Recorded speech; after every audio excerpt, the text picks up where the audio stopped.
2023లో సుమారు 13,000 మందికి పైగా స్టూడెంట్స్ సూసైడ్ చేసుకున్నారు. ఎందుకో తెలుసా? ఎందుకంటే మన ఎడ్యుకేషన్ సిస్టమ్ వాళ్ళను బ్రతకడం నేర్పించడం లేదు, బ్రతికి ఉండలేకపోవడం నేర్పిస్తుంది. 1835లో లార్డ్ మెకాలే ఒక మిషన్ ని డిజైన్ చేశాడు. ఆ మిషన్ లోపలికి క్రియేటివ్ పిల్లాడిని పంపిస్తే బయటికి ఒబీడియంట్ పిల్లాడు వస్తాడు. 26 వచ్చింది, ప్రపంచం ఏఐతో దూసుకొని పోతుంది. కానీ మన విద్యా వ్యవస్థ అదే సిస్టమ్ తోనే నడుస్తుంది. నేను ఒక ప్రశ్న అడుగుతున్నాను, మన దేశంలో అంతా బాగుంటే సుందర్ పిచ్చై, సత్య నాదెల్లా, నాసాలో ఉన్న సైంటిస్టులందరూ దేశం వదిలి ఎందుకు వెళ్లిపోతున్నారు? ప్రతి సంవత్సరం రిజల్ట్ రాగానే న్యూస్ పేపర్ నిండా టాపర్ల ఫోటోలు. ఇది విద్య కాదు, ఒక ఎడ్యుకేషన్ మాఫియా. ఒక చేపల వేటగాడు ఎరవేసి చేపల్ని ఎలా పట్టుకుంటున్నారో ఈ కాలేజీలు కూడా టాపర్ల ఫోటోలు చూపించి ఎంతో మంది స్టూడెంట్స్ ని వాళ్ళ కాలేజీలో చేర్పించుకుంటున్నారు. అమెరికా, యూరోప్ లాంటి దేశాల్లో ఒక విద్యార్థి మార్కులను పబ్లిక్ గా ఫ్లెక్సీల మీద వేయడం చట్టరీత్యా నేరం. ఫిన్లాండ్, జపాన్ లాంటి దేశాల్లో అసలు ర్యాంకుల సిస్టమే లేదు బహిర్గతంగా. హార్వర్డ్, ఆక్స్ఫర్డ్ లాంటి గ్లోబల్ యూనివర్సిటీలు మాకు 10/10 జీపీఏ వచ్చాయని ఎప్పుడైనా యాడ్స్ ఇస్తాయా? వాళ్ళు కేవలం మా స్టూడెంట్ కొత్త టెక్నాలజీని కనిపెట్టాడని మాత్రమే చెబుతారు. కానీ మన దగ్గర అమ్ముకోవడానికి ఇన్నోవేషన్ లేదు, అందుకే మార్కులను అమ్ముకుంటున్నారు. మనం కాలేజ్, స్కూల్స్ లో ఎన్నో ఫార్ములాస్ గురించి నేర్చుకుని ఉంటాము. న్యూటన్ లాస్ గురించి గానీ, A+B² గురించి గానీ మరెన్నో నేర్చుకుని ఉంటాం. కానీ నిజ జీవితంలో దాని అర్థం ఏంటి, అవి ఎక్కడ ఉపయోగిస్తారు, ఎలా ఉపయోగిస్తారో కూడా మనకు తెలియదు. మన విద్యా వ్యవస్థ ఏం నేర్పిస్తుంది? రోట్ లెర్నింగ్, రోట్ మెమోరైజేషన్, 99% మార్కులు తెచ్చుకోవడము, ప్రశ్న అడగకుండా చెప్పేది చేయడము, ఎగ్జామ్లో వచ్చే సమాధానాలు మాత్రమే రాయడము. కానీ అసలు మనకు ఏం నేర్పించాలి? క్రిటికల్ థింకింగ్, ప్రశ్నించడం, విశ్లేషించడము, ఇన్నోవేషన్, క్రియేటివిటీ, కొత్త ఆలోచనలు, కొత్త టెక్నాలజీని తయారు చేయడము, practical skills, coding, robotics etcetera, real world application. Book లో ఉన్న న్యూటన్ లా చదవడం కాదు, ఆ లా ఉపయోగించి రోజువారీ సమస్యలను పరిష్కరించడం. కానీ అసలు ఏం జరుగుతుంది ఫ్రెండ్స్? ఎన్సీఆర్బీ రిపోర్ట్ ప్రకారము 2023లోనే 13,000 మందికి పైగా స్టూడెంట్స్ ఆత్మహత్య చేసుకున్నారు. ఒక దశాబ్దంలోనే 65% పెరిగింది. ఎగ్జామ్ ప్రెజరు, ఫెయిల్యూరు, 99% మార్కులు తెచ్చుకోవాలని ఒత్తిడి వల్ల ఎంతో మంది విద్యార్థులు తమ ప్రాణాలను కోల్పోతున్నారు. మన విద్యా వ్యవస్థ ఇతర దేశాలతో పోల్చి చూస్తే ఒక పెద్ద తేడా కనిపిస్తుంది. దగ్గర ఇంకా మార్కుల కోసం పరిగెత్తుతుంటే ప్రపంచం స్కిల్స్ కోసం పరిగెత్తుతున్నాయి. జపాన్ లో మార్కుల కంటే ముందుగా సంస్కారం, బాధ్యతను నేర్పిస్తారు. పిల్లలే తమ క్లాస్ రూమ్లను శుభ్రం చేసుకుంటారు. అక్కడ చదువు అంటే క్యారెక్టర్ బిల్డ్ చేయడం. ఫిన్లాండ్ లో పిల్లలకు 16 ఏళ్లు వచ్చే వరకు అసలు బోర్డ్ ఎగ్జామ్స్ అనేవి ఉండవు. హోంవర్క్ తక్కువ, ప్రెజర్ కూడా ఉండదు. రోజుకు 4 లేదా 5 గంటలు మాత్రమే స్కూలు. మన దగ్గర పుస్తకాల్లో బట్టి పట్టిస్తే వాళ్ళు ఆటల ద్వారా, ప్రాక్టికల్స్ ద్వారా నేర్పిస్తారు. అక్కడ పిల్లలకు చదువు అంటే శిక్ష కాదు, ఒక ఆట. జర్మన్ లో అందరూ ఇంజనీర్లు, డాక్టర్లు అవ్వాలని లేదు. ఒక పిల్లాడికి బైక్స్, మోటార్ రిపేర్ చేయడం ఇష్టం, వాడు డిగ్రీ చదవక్కర్లేదు. డైరెక్ట్ గా వాళ్ళు వొకేషనల్ స్కూల్స్ కి వెళ్లి అందులో ఎక్స్పర్ట్స్ అవుతారు.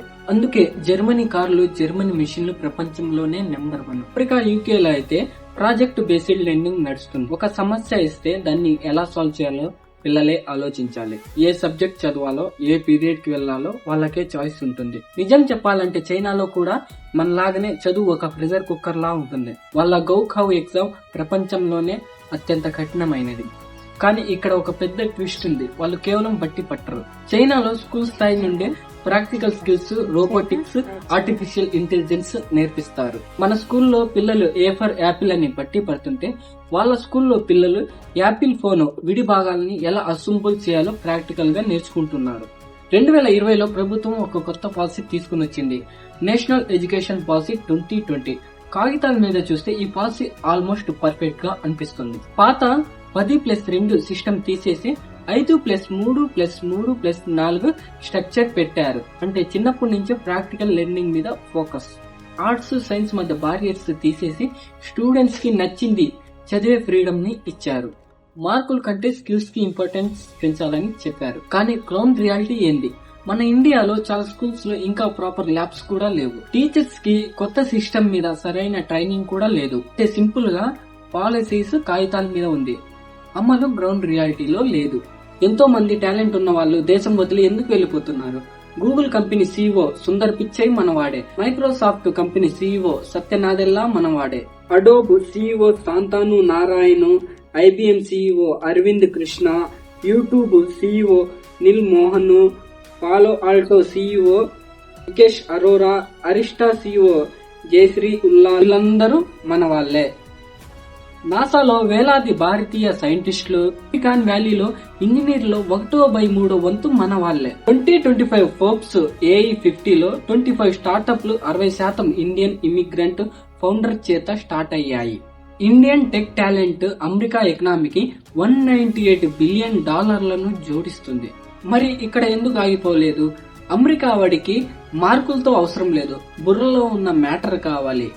మన సిస్టమ్ అడిగేది నీకు ఎంసెట్ లో ర్యాంక్ ఎంత, ఇంటర్ లో మార్కులు ఎన్ని వచ్చాయని మాత్రమే అడుగుతారు. అంటే నీ దగ్గర టాలెంట్ ఉందా లేదా అని మాత్రం ఎవరు గమనించరు. ఐఐటీల నుండి బయలుదేరే స్టూడెంట్లు 1/3 వంతు విదేశాలకు వెళ్లిపోతున్నారు. మన దేశంలో పడుతుంది, కానీ చెట్టు మాత్రం అమెరికాలో ఎదుగుతుంది. ఫలాలను అమెరికా కూడా తింటున్నాడు. మరి దీనికి బాధ్యులెవరు? ప్రభుత్వాలు ఎంత ఘోరంగా ఫెయిల్ అయ్యాయో చూడండి. 26 ఏఐ సబ్మిట్ లో గల్గోటియా యూనివర్సిటీ వాళ్ళు ఒక రోబో కుక్కను తీసుకొని వచ్చారు. ఇది మా స్టూడెంట్ తయారు చేశారని చెప్పారు. అది తీరా చూస్తే అది China unitary robot. Orion, you need to meet Orion, and this has been developed by the Center of Excellence at the Galgotias University. I would also like to take a moment to brief you about Galgotias University. We are the first private university investing more than 350 crore rupees in artificial intelligence, and we have a dedicated data science and artificial intelligence block on the campus. So Orion has been developed by the Center of Excellences, and as you can see, it can take all shapes and sizes. And it's quite naughty also. It's quite naughty also. And it can perform small tasks of surveillance, monitoring. It can take all shapes from moonwalk to somersault. It can do all the gimmicks. बहुत important बात है कि उस robo dog पे उसकी branding ऊपर ही है, हमने वो ब्रांडिंग चेंज नहीं की, तो हम कैसे क्लेम कर सकते हैं कि ये हमने मैन्युफैक्चर किया है? ये एक चीज है जो मैं सबको बोला कि ये हम अपने बच्चों को इससे इंट्रोड्यूस कराया है to produce something better of their own. ఒక యూనివర్సిటీ స్థాయిలో ఉండి సొంతంగా ఏం చేయలేక చైనా రోబో కుక్కను తీసుకొని వచ్చి ఇది మేక్ ఇన్ ఇండియా అని ఫేక్ ప్రమోషన్. ఇది మన భారతదేశానికి ఎంత బాధాకరమైన విషయము. ప్రపంచం ఎవల్యూషన్ ని తయారు చేస్తున్నాయి, చైనా రోబోట్లను, జపాన్ హై స్పీడ్ ట్రైన్స్, కానీ మనం వాళ్ళు తయారు చేసిన వాటిని వాడుతున్నాం. ఇండియాలో ఎక్కువ శాతం చైనా మేడ్ ఫోన్లు, China made electronics, America software ని మనం వాడుతున్నాము. ఇతర దేశాలు జీడీపీలో ఇన్నోవేషన్ కోసం ఎంత పెడతాయో తెలుసా? మరి మన దేశం కేవలం 0.64% మాత్రమే. విగ్రహాలు కట్టడానికి, ఎలక్షన్ లో పబ్లిసిటీ కోసం వేల కోట్లు ఖర్చు పెట్టే నాయకులు, ఎన్నో కాలేజీల్లో ల్యాబ్స్ లేవు, స్టూడెంట్స్ కి ప్రాజెక్టుల కోసం ఫండింగ్ ఇవ్వడానికి కూడా చేతులు రావా? మన దేశానికి కావాల్సింది బిగ్ బాస్ షోలు కాదు, ఇన్నోవేషన్ షోలు స్టార్ట్ అవ్వాలి. మన పల్లెటూరు పిల్లలు కనిపెట్టిన కొత్త మెషిన్లను, క్రియేటివ్ ఐడియాలను ప్రపంచానికి చూపించాలి. క్రియేటివిటీని చూపిస్తే ప్రతి ఇంట్లో ఒక సైంటిస్ట్ పుడతాడు.